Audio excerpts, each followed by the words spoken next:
রাজ্যবাসীকে শুভেচ্ছা জানিয়েছেন মুখ্যমন্ত্রী ডাক্তার মানিক সাহা।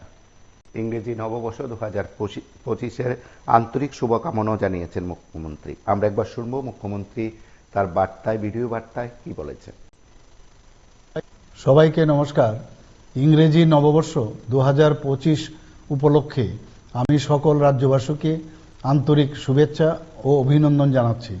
প্রতিটি নতুন বছর আমাদের কাছে নতুন নতুন প্রত্যাশা নিয়ে আসে। ঘটনাবহুল 2024-এর নানা দিক দিয়ে ইতিহাসের কাছে স্মরণীয় হয়ে থাকবে। বিগত বছরের কর্মধারাকে পাথেয় করে আগামী দিনেও জনগণের প্রত্যাশা পূরণে রাজ্য সরকার দায়বদ্ধ।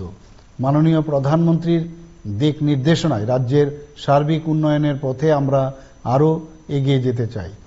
রাজ্যে যে উন্নয়নের কর্মধারা সৃষ্টি হয়েছে, নতুন বছর 2025 আমাদের রাজ্যকে পূর্ণতায় ভরিয়ে তুলুক। 2025 সকলের জন্য আনন্দের বার্তা নিয়ে আসুক। আমি সকল রাজ্যবাসীর সুখ সমৃদ্ধি ও সুস্থতা কামনা করছি। সবাইকে নতুন বছরের হার্দিক শুভেচ্ছা, ধন্যবাদ ও নমস্কার। আপনারা শুনলেন মুখ্যমন্ত্রী তার ভিডিও বার্তায় রাজ্যবাসীকে শুভেচ্ছা জানানোর পাশাপাশি কি প্রত্যাশা করেছেন, বিগত বছর সম্পর্কে কি অভিজ্ঞতা ব্যক্ত করেছেন, সবই শুনেন। আপনারা সঙ্গে থাকুন, দেখতে থাকুন PB24।